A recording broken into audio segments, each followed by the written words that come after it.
सकिन्छ। कृतिको भाषा सरल छ, सुबोध छ र कोमल छ। यतै भलाम, हेम्जा, बाटुले चोर आदिको क्यानभासमा सजिएका कथाहरू पढ्दा हामीले हाँसे खेलेको भूगोल, समय, समाजका चित्रहरू पढ्दामा एकपछि अर्को लस्करै आउँछन्। प्रिन्सिपलकी छोरी, प्रिन्सिपलकी कान्छी श्रीमती रमाको घर लगायतका कथाहरूमा घटनाको तीव्रता भेटिन्छ। 5 पैसाको सिक्का कथामा केही पौराणिक र अन्तर्राष्ट्रिय विषयहरू पनि छन्। पुराणकालीन विषयहरू समावेश गरिएका कथाहरू पनि छन्। विदेशमा छोराछोरी र यता बाबुआमा भएको कथा त हुने नै भए। वैदेशिक रोजगारीका कुरा, दाइजो र घरेलु हिंसाका कथाहरू पनि हुने नै भए।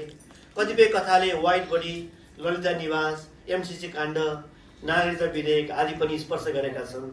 अन्तर्राष्ट्रिय सम्बन्ध र कानुनका कुराहरू पनि छन्। बिहेको अभिनय गरेर श्रीमती बनाएर चेलीबेटी बेच्ने दलालहरू पनि भेटिन्छन् कथामा। जे जस्ता विषय वा प्रसङ्ग आए पनि धेरै जसो कथा यथार्थवादी धरातलका सत्य कथा, तथ्य कथा आदिको निकटवर्ती भेटिन्छ।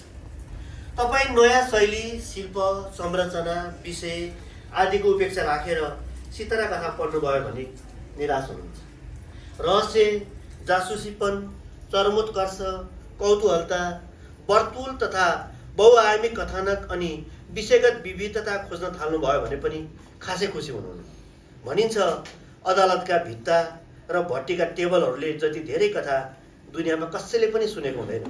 भलै अदालतमा सुनिने कथाहरू अलिक बढ्ता नाटकी र कृत्रिमता भेटिन्छन् जस्तो लाग्छ।